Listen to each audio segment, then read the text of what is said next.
Yo juro que si hubiera sabido que ese día sería el último en que podría entrar libremente a la casa donde crié a mis hijos, donde viví los mejores 30 años de mi vida, habría tocado cada pared una vez más. Habría respirado ese aroma a canela que siempre flotaba en la cocina después de que María horneaba sus galletas los domingos. Habría abrazado un poco más fuerte a cada uno de mis hijos antes de irme esa mañana a trabajar, sin saber que cuando regresara por la noche, mi propia llave ya no serviría para nada. Me llamo Elena, tengo 58 años, y hasta hace 3 meses era una madre orgullosa de 4 hijos adultos que pensaba que había hecho todo bien. Trabajé doble turno durante 15 años para que ninguno de ellos sintiera la falta de su padre después del divorcio.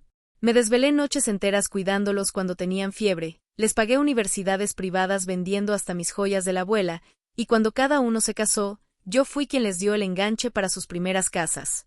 Pensé que el amor se devolvía con amor. Pensé que el sacrificio se recompensaba con gratitud. Pensé tantas cosas que hoy suenan tan ingenuas en mi propia voz.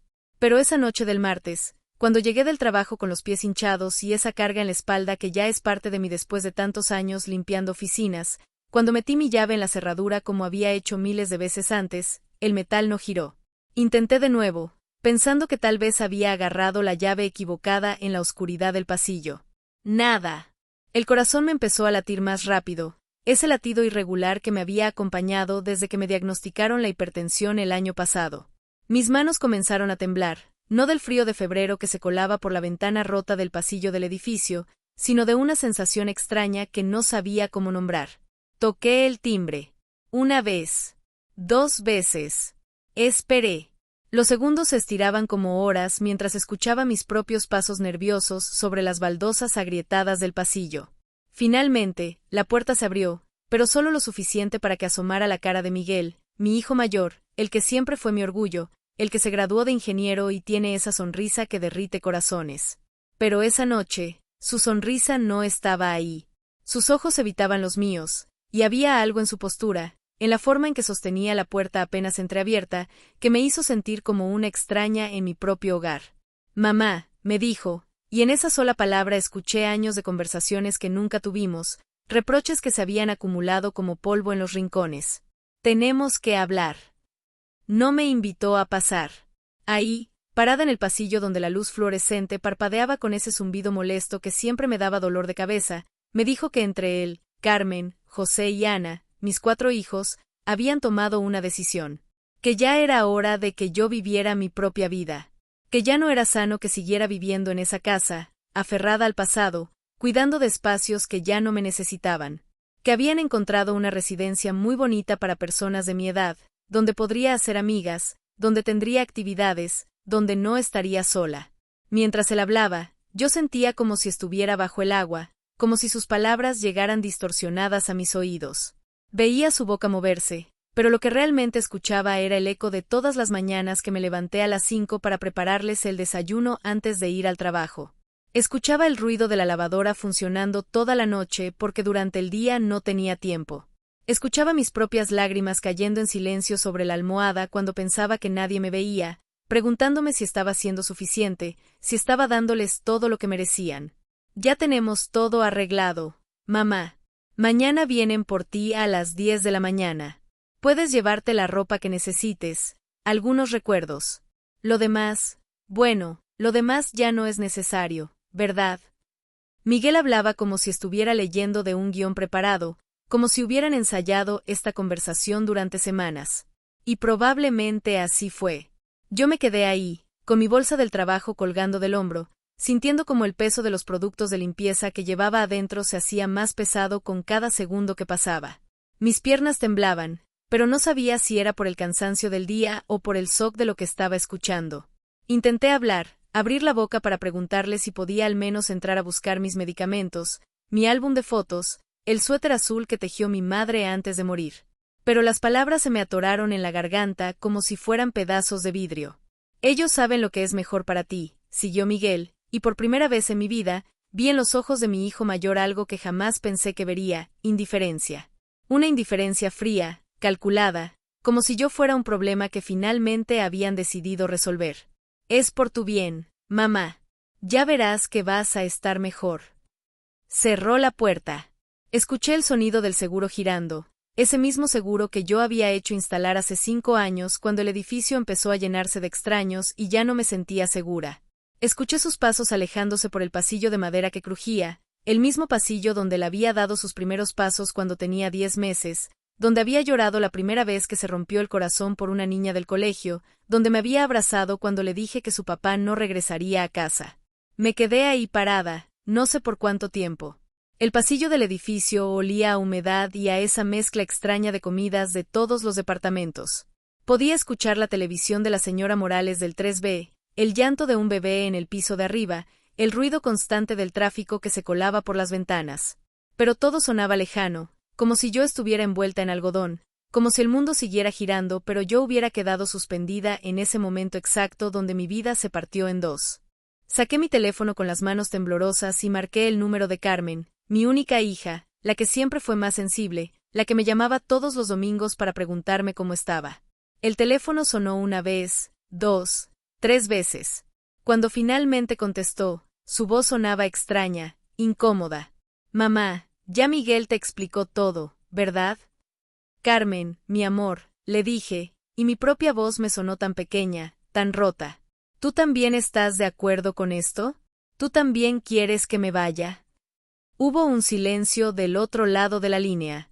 Un silencio tan largo que por un momento pensé que se había cortado la llamada. Finalmente, escuché su respiración entrecortada, como si estuviera llorando. Es lo mejor, mamá.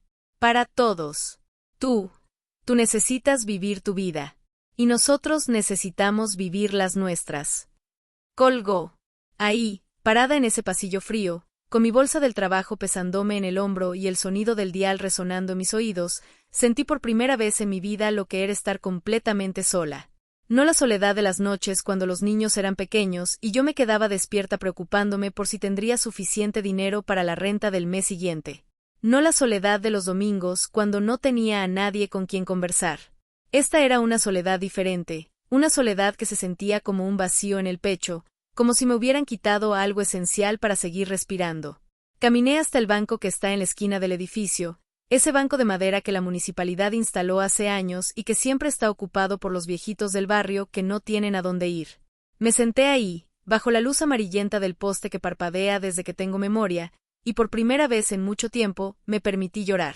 No el llanto silencioso que había perfeccionado durante todos estos años, sino un llanto profundo, que salía desde algún lugar muy adentro que no sabía que existía. Lloré por las mañanas que me levanté enferma, pero igual preparé el desayuno porque era mi responsabilidad. Lloré por las noches que me quedé sin cenar para que ellos pudieran repetir. Lloré por todos los sueños que dejé de lado, por los viajes que nunca hice, por los hombres que me invitaron a salir y a los que les dije que no porque mis hijos me necesitaban.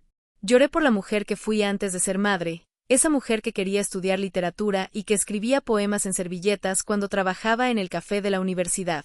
Pero mientras lloraba ahí, bajo esa luz que me hacía ver más vieja de lo que me sentía, algo extraño empezó a pasar en mi pecho. Era como si junto con las lágrimas se estuviera yendo también algo que llevaba cargando durante décadas sin darme cuenta. La culpa. La responsabilidad constante. La sensación de que todo lo que les pasara a mis hijos era mi culpa, de que si no estaba ahí para resolver sus problemas, el mundo se iba a acabar. Recordé a mi madre, que murió cuando yo tenía 25 años, justo después de que nació Miguel. Recordé cómo en su lecho de muerte me agarró la mano con esa fuerza que aún tenía a pesar de estar tan débil, y me dijo, Elena, mi niña, no te olvides de vivir tu propia vida. Los hijos crecen y se van, pero tú te quedas contigo misma para siempre. En ese momento yo no entendí lo que me quería decir. Pensé que estaba delirando por los medicamentos, que el dolor la tenía confundida. Pero ahí, sentada en ese banco, con 58 años y sintiéndome como si recién estuviera despertando de un sueño muy largo, sus palabras cobraron un sentido que me golpeó como una revelación. Saqué mi teléfono otra vez y busqué en mis contactos un número que no había marcado en más de 10 años. Beatriz, mi mejor amiga de la universidad, la que se fue a estudiar a España y con quien perdí contacto cuando me casé y me sumergí en la maternidad como si fuera una religión. No sabía si el número seguiría funcionando, si ella seguiría viviendo en Madrid, si se acordaría de mí después de tanto tiempo. El teléfono sonó varias veces. Eran las 3 de la madrugada en España, pero algo dentro de mí me decía que tenía que intentarlo. Finalmente, escuché su voz, medio dormida pero sorprendentemente clara. «Elena, Elena, ¿eres tú?» «Beatriz», le dije, y mi voz se quebró otra vez. «Soy yo. Sé que es muy tarde, sé que han pasado muchos años, pero…» «Elena, querida, ¿qué pasa? ¿Estás bien?» Le conté todo. Ahí, sentada en ese banco, con el frío de febrero calándome hasta los huesos, le conté sobre los últimos 30 años de mi vida como si estuviera confesándome. Le conté sobre el divorcio, sobre los trabajos de madrugada, sobre los sacrificios que hice creyendo que era amor pero que ahora no sabía cómo llamar.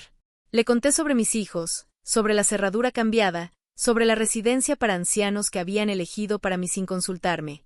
Beatriz me escuchó en silencio, interrumpiéndome solo para hacer preguntas que me ayudaban a entender mejor lo que me había pasado.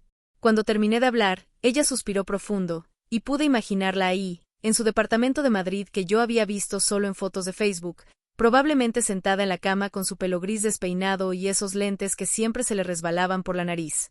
«Elena», me dijo finalmente, «¿sabes cuál fue mi mayor miedo cuando decidí no tener hijos?» «No», le respondí. Mi mayor miedo era llegar a vieja y no tener a nadie que me cuidara. Pero ahora que tengo 62 años, me doy cuenta de que el verdadero miedo debería haber sido llegar a vieja y no haber vivido mi propia vida. Sus palabras se quedaron flotando en el aire frío de la madrugada. En la distancia, escuché el sonido del primer autobús del día, ese que siempre pasaba a las 5 de la mañana llevando a las señoras de la limpieza a los barrios ricos de la ciudad. Durante tantos años, yo había sido una de esas señoras. Durante tantos años, mi vida había sido un trayecto entre el trabajo que me mataba el cuerpo y la casa donde me mataba el alma de tanto dar sin recibir. «Beatriz», le dije, «¿crees que es muy tarde para empezar de nuevo?» «Elena», me respondió, y pude escuchar la sonrisa en su voz. «Mi niña, acabas de decirme que tus hijos te liberaron de la única cadena que te impedía volar. ¿Cómo va a ser tarde?» Colgamos después de hablar durante 2 horas. El sol ya empezaba a salir, pintando el cielo de esos colores naranjas y rosas que siempre me habían gustado pero que hacía años no me detenía a mirar. Me quedé ahí sentada, viendo cómo la ciudad despertaba lentamente, cómo las ventanas se iban encendiendo una por una, cómo la gente empezaba a salir a trabajar con esa prisa que yo conocía tan bien. Pero por primera vez en décadas, yo no tenía prisa. No tenía que llegar a ningún lado a cuidar a nadie. No tenía que cocinar para nadie más que para mí. No tenía que lavar la ropa de nadie. No tenía que preocuparme por si alguien había comido bien o si alguien estaba triste o si alguien necesitaba dinero para algo. A las 8 de la mañana, caminé hasta el cajero automático que está frente a la farmacia donde compraba las medicinas de mis hijos cuando eran pequeños. Revisé mi cuenta bancaria, algo que no había hecho en meses porque siempre gastaba todo en los demás antes de pensar en mí. La cifra que vi en la pantalla me dejó sin respiración. Durante todos estos años de trabajos dobles y sacrificios, había logrado ahorrar una cantidad que nunca pensé que tendría. Dinero que había guardado para emergencias de mis hijos, para regalos de graduación, para bodas futuras. Dinero que ahora, por primera vez en mi vida adulta, era solo mío. Caminé hasta la agencia de viajes que está en el centro, esa que siempre veía de reojo cuando iba al mercado pero a la que nunca entraba porque los viajes eran para gente que tenía tiempo y dinero para lujos. La señora que me atendió era más o menos de mi edad, y tenía esa cara amable de quien ha visto muchas historias. «Quiero ir a España», le dije sin más preámbulos. «Tengo una amiga en Madrid que no veo hace 10 años, y creo que es hora de visitarla». La señora sonrió y empezó a mostrarme opciones de vuelos, de hoteles, de paquetes turísticos. Pero yo la interrumpí. «No quiero un viaje de 2 semanas», le dije. «Quiero irme por tiempo indefinido. Quiero ver si puedo construir una vida nueva allá». Mientras ella me explicaba sobre visas y requisitos y documentos, yo pensé en mis hijos. Pensé en Miguel con su cara de indiferencia cuando me cerró la puerta en las narices. Pensé en Carmen y su voz rota cuando me dijo que necesitaban vivir sus propias vidas. Pensé en José, que ni siquiera se había aparecido esa noche, y en Ana, la menor, que probablemente había llorado pero había estado de acuerdo con la decisión de sus hermanos mayores. Sentí algo que no había sentido en años, ligereza, como si me hubieran quitado una mochila pesadísima que llevaba cargando sin darme cuenta. Por primera vez, no era yo la que los abandonaba a ellos. Eran ellos los que me habían abandonado a mí. Y eso, de alguna manera extraña y liberadora, me daba permiso para hacer lo que nunca me había atrevido a hacer, pensar en mí misma. Esa tarde, a las 2 en punto, llegué a la residencia para ancianos que habían elegido para mí. Era un edificio gris, con jardines bien cuidados pero tristes, con ese olor a desinfectante y comida recalentada que tienen todos los lugares donde la gente va a esperar la muerte. En la recepción me esperaba una trabajadora social muy joven, con una sonrisa ensayada y una carpeta llena de papeles que yo tenía que firmar. Señora Elena, me dijo, sus hijos ya arreglaron todo. Su cuarto está listo, y estamos seguros de que va a estar muy cómoda aquí. Tenemos actividades todos los días, el comedor tiene menús muy variados, y... Disculpe, la interrumpí. ¿Mis hijos pagaron algo por adelantado? Sí, señora. Pagaron los primeros 3 meses. Perfecto, le dije. Devuélvales su dinero. No me voy a quedar. La sonrisa de la muchacha se desvaneció. Empezó a explicarme que ya todo estaba arreglado, que mis hijos habían hecho mucho esfuerzo para encontrar un lugar tan bonito, que yo debería al menos intentarlo. Señorita, le dije, y mi voz sonó más firme de lo que había sonado en años. Con todo respeto, esto no es una decisión de mis hijos. Es una decisión mía. Y mi decisión es que no me voy a quedar. Salí de ahí sintiendo algo que no recordaba haber sentido nunca, orgullo de mí misma. Orgullo de haber dicho que no. Orgullo de haber puesto mis propios deseos por encima de las expectativas de otros, aunque esos otros fueran mis propios hijos. Esa noche, en lugar de ir a dormir al banco del parque como había pensado hacer, me metí en un hotel pequeño pero limpio que está cerca del aeropuerto. Por primera vez en mi vida adulta, dormí en una cama que era solo mía, en un cuarto donde nadie me iba a despertar pidiendo algo, donde nadie iba a dejar ropa tirada esperando que yo la recogiera. A las 5 de la mañana me desperté, no porque tuviera que levantarme a trabajar, sino porque durante 30 años mi cuerpo se había acostumbrado a esa hora. Pero en lugar de sentir esa pesadez familiar que me acompañaba todas las mañanas, sentí algo parecido a la emoción. Por primera vez en décadas, no sabía qué iba a pasar en mi día, y eso me daba una sensación de libertad que había olvidado que existía. Me di una ducha larga, con agua caliente que no se iba a acabar porque otros la necesitaran. Me puse la ropa más bonita que tenía, un vestido azul que había comprado hace años para la graduación de Ana, pero que nunca me había puesto porque siempre encontraba alguna excusa para vestirme de manera más práctica. Me maquillé por primera vez en meses, no para ir a una ocasión especial, sino simplemente porque quería verme bonita para mí misma. Desayuné en el restaurante del hotel, pidiendo exactamente lo que tenía ganas de comer sin preocuparme por el precio o por si era muy temprano o muy tarde para cierto tipo de comida. Mientras esperaba que me trajeran los huevos benedictinos que había visto en una película y siempre había querido probar, abrí mi teléfono y vi que tenía 14 llamadas perdidas y 28 mensajes de texto. Todos eran de mis hijos. Miguel preguntando dónde estaba, por qué no había llegado a la residencia, si me había pasado algo. Carmen llorando en un mensaje de voz, diciendo que se sentía terrible, que tal vez habían cometido un error. José, que finalmente daba señales de vida, mandando un texto seco: mamá, llámanos. Estamos preocupados. Ana, la más emotiva, había mandado un mensaje de 5 minutos explicando que ella no había querido hacer esto, que había sido idea de Miguel, que por favor la perdonara. Leí todos los mensajes mientras desayunaba esos huevos benedictinos que, después de 58 años de vida, puedo decir que son absolutamente deliciosos. Y con cada mensaje que leía, con cada súplica y cada justificación, sentía que algo se acomodaba dentro de mí. No era satisfacción por verlo sufrir. Era claridad. La claridad de entender que el amor verdadero no es sacrificarse hasta desaparecer. El amor verdadero es darse un lugar a uno mismo para poder dar desde la abundancia, no desde la carencia. Terminé de desayunar y marqué el número de Miguel.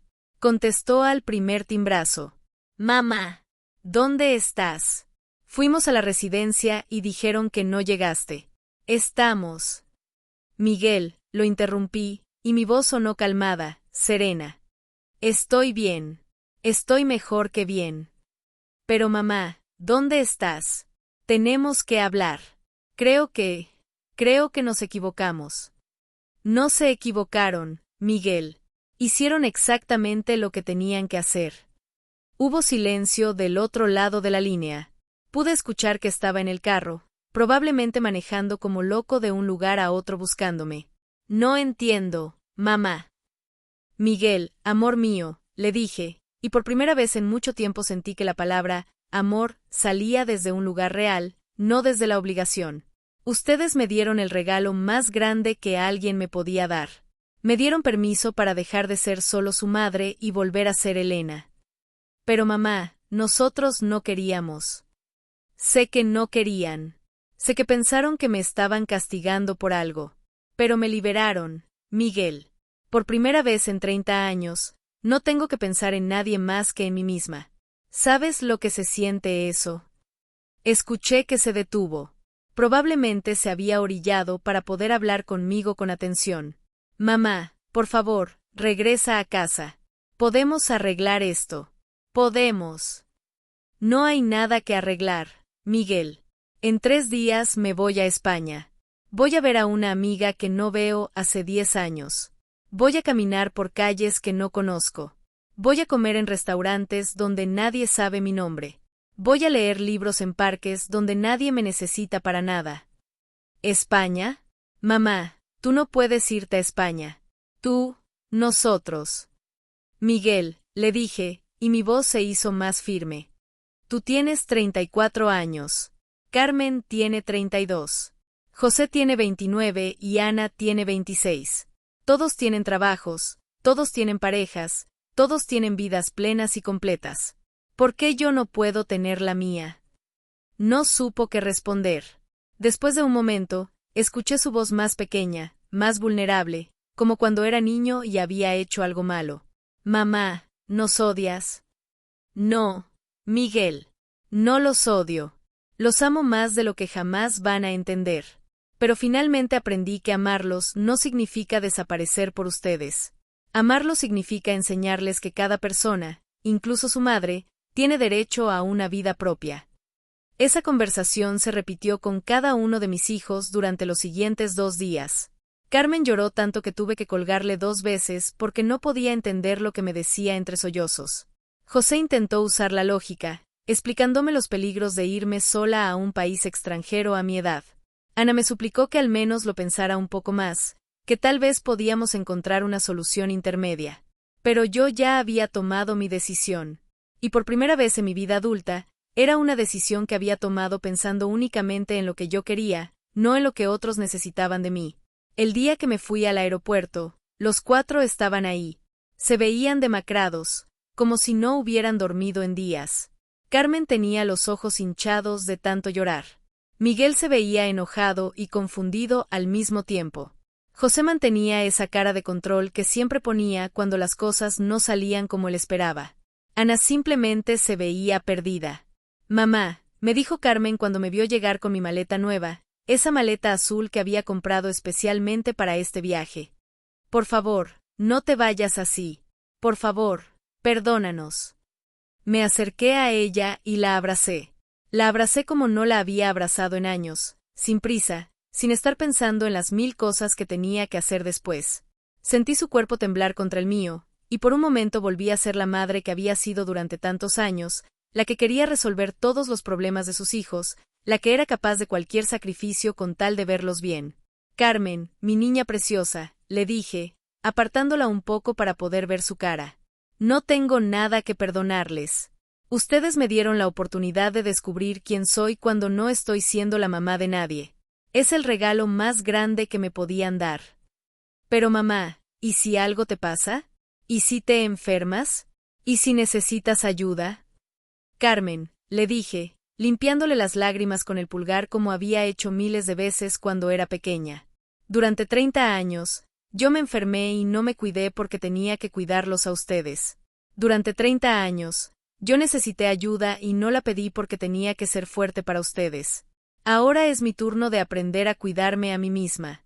Y si algo me pasa, pues me pasará viviendo mi propia vida, no la vida que otros decidieron que debía vivir. Abracé a cada uno de mis hijos. A Miguel le dije que estaba orgullosa del hombre en que se había convertido, pero que era hora de que dejara de sentirse responsable por mi felicidad. A José le dije que su lógica era impecable, pero que hay decisiones que no se toman con la cabeza sino con el corazón. A Ana le dije que era la más valiente de todos por atreverse a sentir las emociones sin esconderlas, y que eso la iba a llevar muy lejos en la vida. Cuando llegó el momento de pasar por seguridad, me volteé una vez más para verlos. Estaban ahí parados, los 4 juntos, viéndome irme. Se veían exactamente como se habían visto cuando eran niños y yo los dejaba en el colegio, tristes, confundidos, pero al mismo tiempo con esa confianza de que yo regresaría por ellos. Pero esta vez era diferente. Esta vez yo no iba a regresar por ellos.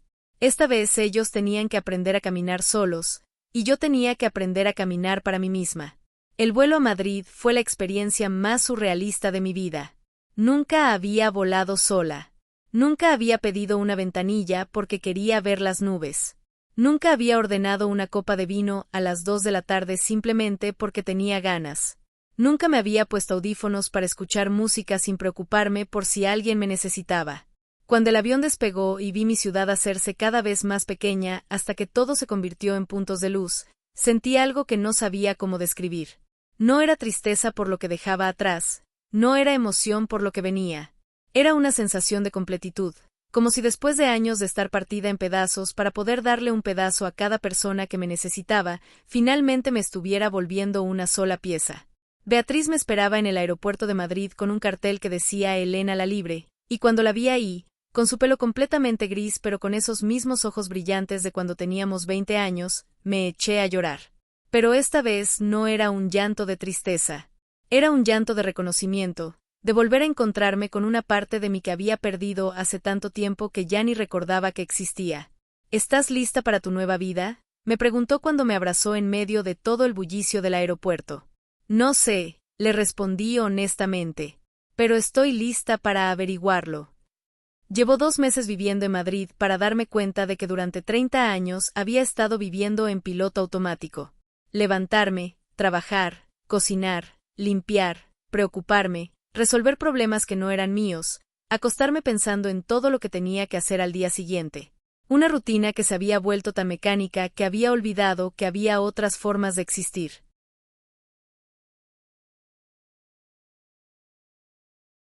Aquí, en esta ciudad que huele a historia y a café recién hecho, donde cada calle me cuenta una historia diferente, he redescubierto cosas que creí que había perdido para siempre. He redescubierto el placer de caminar sin rumbo fijo, de sentarme en un café a leer un libro sin estar pensando en la hora. He redescubierto el gusto por la comida, ya no como combustible para seguir funcionando, sino como placer. He redescubierto la música, los museos, las conversaciones que no tienen nada que ver con problemas prácticos. Pero sobre todo, he redescubierto el silencio. Ese silencio que no es ausencia de ruido, sino ausencia de demandas. Ese silencio donde puedo escuchar mis propios pensamientos, mis propios deseos, mi propia voz que había estado acallada durante tanto tiempo. Mis hijos me llaman todas las semanas. Al principio eran llamadas llenas de reproches y súplicas para que regresara. Poco a poco se han ido convirtiendo en conversaciones más reales, más honestas. Miguel me contó que él y su esposa están yendo a terapia de pareja porque se dieron cuenta de que no sabían cómo ser felices sin tener que resolver los problemas de alguien más. Carmen empezó a tomar clases de pintura, algo que siempre había querido hacer pero que nunca se había dado permiso porque no tenía tiempo. José se dio cuenta de que durante años había estado tan ocupado controlando la vida de todos los demás que había olvidado vivir la suya propia.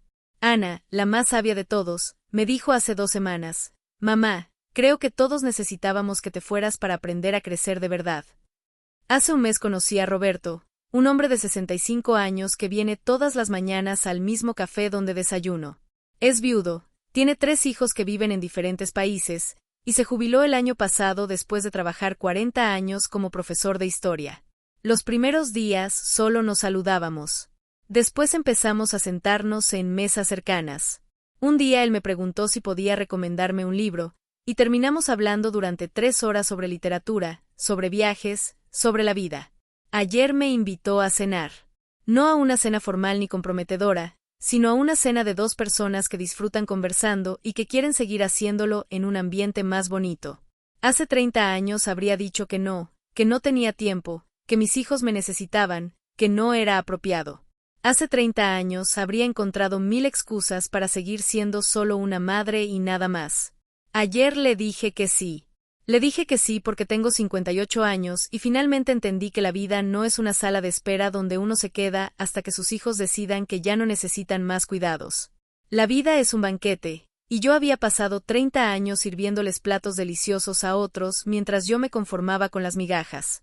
No sé si Roberto y yo vamos a ser solo amigos o si va a pasar algo más. No sé si me voy a quedar en Madrid para siempre o si en algún momento voy a querer explorar otros lugares. No sé si mis hijos van a entender algún día que lo que hice no fue un abandono, sino un regalo para todos nosotros. No sé muchas cosas, y por primera vez en mi vida adulta, esa incertidumbre no me da miedo. Me da emoción. Porque finalmente entendí que mis hijos no cambiaron las cerraduras para castigarme. Las cambiaron para liberarme. Y la reacción que nunca esperaron, la reacción para la que no estaban preparados, fue que yo iba a tomar esa libertad y la iba a usar para construir la vida que nunca me atreví a vivir. Anoche, mientras caminaba por las calles de Madrid después de esa cena maravillosa con Roberto, me detuve frente a una ventana que reflejaba mi imagen. Vi a una mujer de 58 años con el pelo un poco canoso pero con los ojos brillantes. Vi a una mujer que ya no carga el peso del mundo en los hombros. Vi a una mujer que finalmente aprendió que amarse a sí misma no es egoísmo, es supervivencia. Y en ese reflejo, en esa mujer que me miraba desde el vidrio, reconocí por fin a Elena. No a la madre de Miguel, Carmen, José y Ana. No a la exesposa de alguien. No a la empleada de limpieza que se mata trabajando. Solo Elena. Elena, que a los 58 años está aprendiendo a volar. Mis hijos cambiaron las cerraduras, pero no estaban preparados para mi reacción. No estaban preparados para que yo tomara su rechazo y lo convirtiera en libertad. No estaban preparados para que su castigo se convirtiera en mi regalo. No estaban preparados para descubrir que la mujer que habían dado por sentada durante 30 años tenía tanto por dar cuando finalmente se daba permiso de vivir para sí misma. Y yo no estaba preparada para descubrir que la vida verdadera, la vida auténtica, la vida que vale la pena vivir, comenzaba exactamente cuando pensé que se había terminado. Hoy cumplí 59 años. Es el primer cumpleaños en 30 años que celebro pensando en mí misma, en lo que quiero, en lo que me hace feliz. Roberto me regaló un libro de poemas de una autora española que no conocía, y en la dedicatoria escribió, para Elena, que tuvo el valor de elegir vivir. Y esa frase, esas 6 palabras, resumen perfectamente lo que pasó cuando mis hijos cambiaron las cerraduras y yo decidí que en lugar de rogar para que me abrieran la puerta, iba a construir mi propia casa. Una casa donde las cerraduras las pongo yo. Una casa donde las reglas las escribo yo. Una casa donde finalmente, después de tanto tiempo, puedo ser simplemente yo. Ya no les guardo rencor. Ya no siento dolor cuando pienso en esa noche en el pasillo. Ahora siento gratitud. Gratitud porque me dieron la oportunidad de descubrir que nunca es demasiado tarde para empezar de nuevo. Que nunca es demasiado tarde para elegir vivir. Y si pudiera hablarle a todas las madres que se están sacrificando hasta desaparecer, a todas las mujeres que creen que su valor está en cuanto pueden dar sin pedir nada a cambio, les diría esto: tus hijos no necesitan una mártir. Necesitan un ejemplo de lo que significa vivir una vida plena y auténtica. Y tú no puedes dar lo que no tienes. Mis hijos me dieron sin saberlo el permiso que no me daba a mí misma. Me dieron la libertad que no sabía cómo tomar. Me dieron la oportunidad de ser egoísta por primera vez en mi vida, y descubrí que el egoísmo bien entendido no es quitar algo a otros. Es darse a uno mismo la oportunidad de florecer. Hoy, mientras escribo esto en mi diario en un café de Madrid donde nadie me conoce como la madre de nadie, donde soy simplemente Elena, la mujer que lee poesía y come croissants y conversa sobre libros con extraños, siento algo que no había sentido en décadas: paz. Paz conmigo misma. Paz con mis decisiones. Paz con mi pasado y emoción por mi futuro. Mis hijos cambiaron las cerraduras, pero yo cambié mi vida entera. Y no estaban preparados para eso. 6 meses después. Hay cosas que solo entiendes cuando tienes la distancia suficiente para verlas con claridad. Hoy, mientras Roberto y yo paseábamos por el Retiro en esta tarde dorada de octubre, recibí una llamada de Carmen que me hizo darme cuenta de algo que no había visto antes. Mi hija, mi única hija, la que siempre pensé que era la más sensible de todos, me estaba llamando para contarme que había decidido divorciarse. Mamá, me dijo con esa voz temblorosa que conocía tan bien, creo que durante todos estos años me casé con un hombre que esperaba que yo fuera como tú. Alguien que se sacrificara por él sin cuestionar nada. Y yo no quiero ser esa mujer. Me senté en el banco donde Roberto y yo habíamos estado alimentando a los patos, y sentí como si el mundo se hubiera detenido por un momento. Durante todos estos meses, había estado tan concentrada en mi propia transformación que no me había dado cuenta de que mi ejemplo, mi decisión de irme, había plantado semillas en cada uno de mis hijos que ahora estaban germinando de maneras que jamás imaginé. Carmen, mi amor, le dije, sintiendo como las lágrimas se me acumulaban en los ojos. ¿Estás segura de esto? Más segura de lo que he estado de cualquier cosa en mi vida, mamá. Cuando tú te fuiste, cuando decidiste vivir para ti misma, yo me quedé ahí pensando, ¿por qué mi mamá puede ser valiente y yo no? ¿Por qué ella puede elegir su felicidad y yo tengo que conformarme con ser la mujer perfecta que todos esperan que sea? Roberto, que había estado fingiendo leer su periódico para darme privacidad, me puso la mano en el hombro. En estos meses, él había aprendido a leer mis silencios, mis respiraciones entrecortadas, mis momentos de nostalgia. Sin decir nada, me hizo saber que estaba ahí, que no tenía que cargar sola con el peso de esta conversación. Carmen, le dije, ¿te das cuenta de lo que me estás diciendo? ¿Te das cuenta de que mi decisión de irme no solo cambió mi vida, sino que está cambiando la tuya? Mamá, durante 32 años yo pensé que ser una buena mujer significaba desaparecer poco a poco hasta que no quedara nada de mí. Pensé que amar significaba no tener opiniones propias, no tener sueños propios, no tener una vida propia.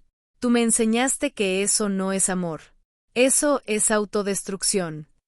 Después de colgar con Carmen, Roberto y yo nos quedamos sentados en ese banco durante más de una hora, viendo cómo las familias paseaban por el parque, cómo los niños corrían detrás de las palomas, cómo la vida seguía su curso natural mientras yo procesaba la magnitud de lo que acababa de escuchar. Mi hija, que siempre había sido la más complaciente, la que nunca causaba problemas, la que siempre hacía lo que se esperaba de ella, había encontrado el valor para reescribir su historia. Elena, me dijo Roberto finalmente, con esa voz suave que usaba cuando quería decirme algo importante. ¿Te das cuenta de que tú no solo te salvaste a ti misma? Salvaste a toda tu familia. ¿Cómo puedes decir eso? Yo los abandoné. Yo me fui cuando ellos pensaron que me necesitaban. Elena, mi amor, me dijo, girándose para mirarme directamente a los ojos.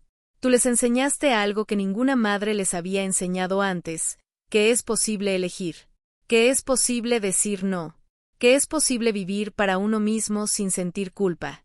Carmen acaba de tomar la decisión más valiente de su vida porque tú le diste permiso al tomar la tuya. Esa noche, mientras preparaba la cena en la pequeña cocina del apartamento que había alquilado cerca del barrio de Malasaña, pensé en todas las cenas que había preparado durante 30 años sin preguntarme ni una sola vez qué era lo que yo tenía ganas de comer. Pensé en todas las decisiones que había tomado pensando en el bienestar de otros, pero nunca en el mío. Pensé en cómo había criado a mis hijos para que fueran independientes, pero nunca les había mostrado lo que significaba que una mujer fuera independiente. Roberto llegó con una botella de vino y flores frescas, como hacía todas las noches. En estos meses, él se había convertido en algo que nunca pensé que volvería a tener, un compañero. No alguien que me necesitara para funcionar, no alguien a quien yo tuviera que cuidar o resolver los problemas, sino alguien que elegía estar conmigo porque disfrutaba mi compañía, porque le gustaba conversar conmigo, porque había encontrado en mí a una igual.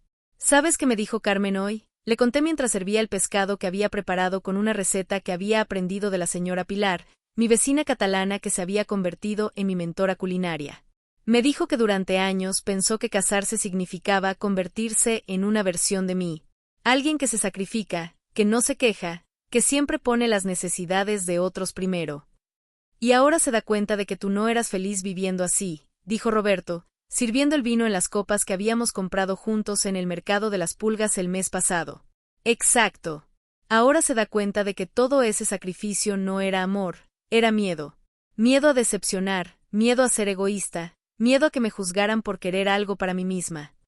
Esa conversación me llevó a una reflexión que me mantuvo despierta hasta altas horas de la madrugada.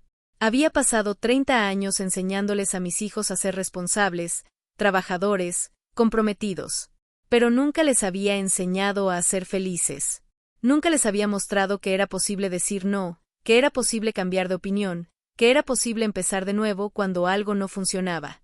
A la semana siguiente, Miguel me llamó desde México, donde había viajado por trabajo. Su voz sonaba diferente, más relajada, menos tensa que en los últimos meses. Mamá, me dijo, tengo que contarte algo. Sandra y yo estamos esperando un bebé. Mi corazón se detuvo por un segundo. Mi primer nieto. Después de todos estos meses de transformación, de cambios, de decisiones difíciles, la vida me estaba regalando algo nuevo, la posibilidad de ser abuela. Miguel, mi amor, qué noticia tan maravillosa. ¿Cómo se sienten? Asustados, me dijo, y se rió de una manera que no había escuchado en años. Pero también emocionados. Y mamá. Sandra y yo hemos estado hablando mucho sobre qué tipo de padres queremos ser. Y llegamos a una conclusión. ¿Cuál? No queremos que nuestro hijo o hija piense que tiene que vivir para nosotros. Queremos enseñarle a vivir para sí mismo. Queremos ser el tipo de padres que tú no pudiste ser porque estabas demasiado ocupada sobreviviendo. Esas palabras me golpearon como una revelación. Miguel, mi hijo mayor, el que siempre había sido el más crítico, el que había organizado toda esa situación con las cerraduras, ahora entendía que mi forma de ser madre había estado condicionada por las circunstancias, no por mis verdaderos deseos. Miguel, le dije, sintiendo como la voz se me quebraba, me estás diciendo que entiendes por qué me fui. Mamá, no solo entiendo por qué te fuiste. Entiendo por qué tenías que irte. Y más que eso, entiendo que si no te hubieras ido, probablemente habría seguido enseñándonos que el amor significa sacrificarse hasta desaparecer. Y yo habría criado a mi hijo de la misma manera. Después de esa conversación, salí a caminar por las calles de Madrid como hacía todas las noches cuando necesitaba procesar algo importante. Había algo mágico en esas calles iluminadas, en la gente que salía a cenar tarde, en los músicos callejeros que tocaban en las esquinas. Había una energía de vida, de celebración, de gente que había aprendido a disfrutar el presente sin culpa. Me detuve frente a una librería que siempre me llamaba la atención, una de esas librerías pequeñas y acogedoras que venden libros usados y organizan clubes de lectura. En el escaparate había un cartel que anunciaba: se busca coordinadora para taller de escritura autobiográfica, dirigido a mujeres mayores de 50 años que quieran contar sus historias. Leí ese cartel 3 veces antes de entender completamente lo que significaba. Durante todos estos meses, había estado redescubriendo quién era Elena más allá de ser madre. Había redescubierto mi amor por la literatura, por las historias, por las palabras. Había vuelto a escribir, algo que no hacía desde antes de casarme. Pequeños textos, reflexiones, cartas que nunca enviaba pero que me ayudaban a entender mis propios pensamientos. Al día siguiente, entré a esa librería y hablé con Marta, la dueña, una mujer de mi edad que había abierto ese negocio después de jubilarse de su trabajo como profesora. Le conté mi historia, no con la intención de conseguir el trabajo, sino porque necesitaba contársela a alguien que entendiera lo que significaba reinventarse a los 50 y tantos años. Elena, me dijo cuando terminé de hablar, no solo tienes el trabajo si lo quieres. Tienes la primera historia que queremos que compartas en el taller. Esa tarde, llamé a cada uno de mis hijos para contarles sobre mi nuevo trabajo. Las reacciones fueron completamente diferentes a las que habría esperado 6 meses atrás. Carmen estaba emocionada, me dijo que siempre había sabido que yo tenía historias que contar. José, siempre el práctico, me preguntó sobre las condiciones laborales y el sueldo, pero lo hizo desde la curiosidad, no desde la preocupación. Ana me dijo que estaba orgullosa de mí, y que ella también había empezado a escribir un blog sobre su experiencia como mujer joven navegando las expectativas sociales. Pero la reacción que más me sorprendió fue la de Miguel.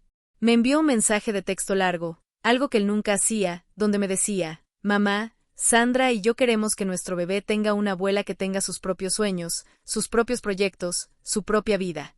Queremos que crezca viendo que las mujeres mayores no son solo cuidadoras, sino personas completas con historias que contar. El primer día del taller fue una de las experiencias más intensas de mi vida.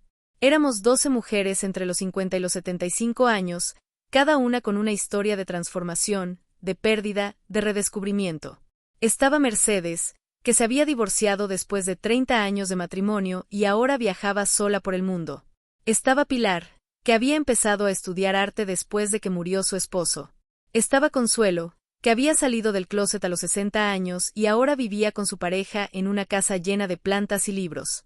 Mientras cada una contaba su historia, me di cuenta de algo fundamental. No era la única mujer que había pasado décadas viviendo para otros antes de aprender a vivir para sí misma. No era la única que había tenido que tomar una decisión drástica para recuperar su identidad. Éramos una generación entera de mujeres que habíamos crecido creyendo que nuestro valor estaba en cuanto podíamos dar, no en quienes éramos realmente. La maternidad, dijo Mercedes durante uno de nuestros encuentros, nos enseña a amar de una manera tan intensa que a veces olvidamos que también tenemos que aprender a amarnos a nosotras mismas. El problema, agregó Pilar, es que confundimos el sacrificio con el amor. Y criamos a nuestros hijos pensando que esa era la forma correcta de amar. Pero ahora, dijo Consuelo, tenemos la oportunidad de enseñarles algo diferente. Podemos mostrarles que el amor verdadero incluye el amor propio. Esas conversaciones me llevaron a escribir algo que nunca pensé que escribiría, una carta a todas las madres que sienten que han perdido su identidad en el proceso de criar a sus hijos. Una carta que se convirtió en el primer texto que publiqué en el blog de la librería, y que después se volvió viral cuando una de las mujeres del taller la compartió en sus redes sociales. Querida madre que no se reconoce en el espejo, comenzaba la carta. Querida mujer que despertó un día y se dio cuenta de que había criado seres humanos maravillosos, pero había olvidado cómo cuidar de sí misma. Querida guerrera invisible que luchó tantas batallas por otros que olvidó que ella también merecía ganar algunas batallas para sí misma. Es hora de volver a casa. Es hora de volver a ti. La carta llegó a miles de mujeres en toda España y Latinoamérica. Recibí cientos de mensajes de madres que me contaban sus propias historias de pérdida de identidad, de sacrificio, de despertar tardío.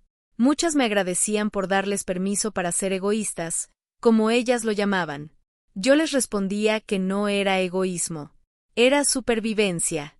Una de esas cartas me llegó desde mi propia ciudad, de una mujer que me contaba que había estado limpiando la misma oficina que yo limpiaba durante años, y que nunca habíamos coincidido porque trabajábamos en turnos diferentes. Me decía que mi historia la había inspirado a pedir un préstamo para estudiar enfermería, algo que había soñado desde joven pero que nunca se había atrevido a hacer porque tenía que cuidar a su madre enferma. Elena, me escribía, quiero que sepas que tu valentía no solo cambió tu vida. Está cambiando la vida de mujeres que ni siquiera conoces. Esa noche, cuando le mostré la carta a Roberto, él me abrazó y me dijo algo que se me quedó grabado para siempre. Elena, tú no solo aprendiste a volar. Les estás enseñando a volar a todas las mujeres que se olvidaron de que tenían alas. Hace un mes, Ana me llamó para contarme que había decidido estudiar psicología. A los 26 años, después de trabajar durante años en un trabajo que odiaba porque era estable, había encontrado el valor para empezar de nuevo. Mamá, me dijo, quiero especializarme en terapia para mujeres que han perdido su identidad. Quiero ayudar a otras mujeres a hacer lo que tú hiciste. Quiero ser el tipo de terapeuta que les dice a las mujeres que está bien querer algo para sí mismas. Hace 2 semanas, José me contó que él y su novia habían decidido no tener hijos. No porque no les gustaran los niños, sino porque se habían dado cuenta de que querían una vida diferente, una vida enfocada en viajar, en crear, en construir una relación donde ninguno de los dos tuviera que sacrificar sus sueños por el otro. Mamá, me dijo, durante años pensé que no tener hijos era egoísta. Pero tú me enseñaste que lo egoísta es tener hijos por las razones equivocadas. Nosotros elegimos no tenerlos porque sabemos que no estamos dispuestos a hacer los sacrificios que tú hiciste. Y ya no nos sentimos culpables por esa decisión. Y Carmen, mi Carmen valiente, me llamó ayer para contarme que había empezado a salir con alguien nuevo. Una mujer. A los 32 años, después de divorciarse, había descubierto una parte de sí misma que había mantenido escondida durante toda su vida. Mamá, me dijo, creo que durante años me casé con un hombre porque era lo que se esperaba de mí. Pero cuando tú te fuiste, cuando decidiste vivir tu verdad, yo me di cuenta de que yo también tenía una verdad que vivir. Mientras escuchaba a Carmen contarme sobre su nueva relación, sobre cómo se sentía auténtica por primera vez en su vida, entendí algo que me tomó casi 60 años comprender. Cuando una mujer se da permiso para ser libre, no solo se libera a sí misma. Libera a todas las mujeres que están conectadas con ella. Libera a sus hijas, a sus nueras, a sus nietas. Libera a generaciones enteras de mujeres que estaban esperando que alguien les diera permiso para vivir. Hoy es diciembre, y Madrid está cubierto de luces navideñas. Roberto y yo estamos planeando nuestro primer viaje juntos, a Portugal, a conocer los pueblos costeros donde él solía veranear cuando era niño. Mis hijos van a venir a visitarme en enero, todos juntos por primera vez desde que me fui. Miguel traerá a Sandra, que ya está embarazada de 5 meses. Carmen vendrá con su nueva pareja, que por lo que me cuenta es una artista maravillosa que la hace reír todos los días. José vendrá con su novia, y por primera vez no van a preguntarme cuándo piensan casarse o cuándo van a tener hijos. Ana vendrá sola, pero no porque esté triste, sino porque está disfrutando de su soltería, de su libertad, de su proceso de autodescubrimiento. Cuando pienso en esa reunión familiar, ya no siento la ansiedad que solía sentir antes, esa presión de tener que cocinar para todos, de tener que asegurarme de que todos estuvieran cómodos, de que todos estuvieran felices. Ahora siento curiosidad. Curiosidad por conocer a las personas en las que se han convertido mis hijos ahora que ya no están cargando con el peso de tener que cuidar de su madre. Curiosidad por ver cómo hemos cambiado todos, no solo yo. Porque esa es la verdad que nadie te dice sobre crecer, que nunca es tarde para empezar de nuevo, que nunca es tarde para elegir la felicidad, que nunca es tarde para recordar quién eras antes de convertirte en quien otros necesitaban que fueras. Mis hijos cambiaron las cerraduras de la casa donde viví 30 años. Pero yo cambié las cerraduras de mi alma. Y ahora, finalmente, soy la única que tiene las llaves.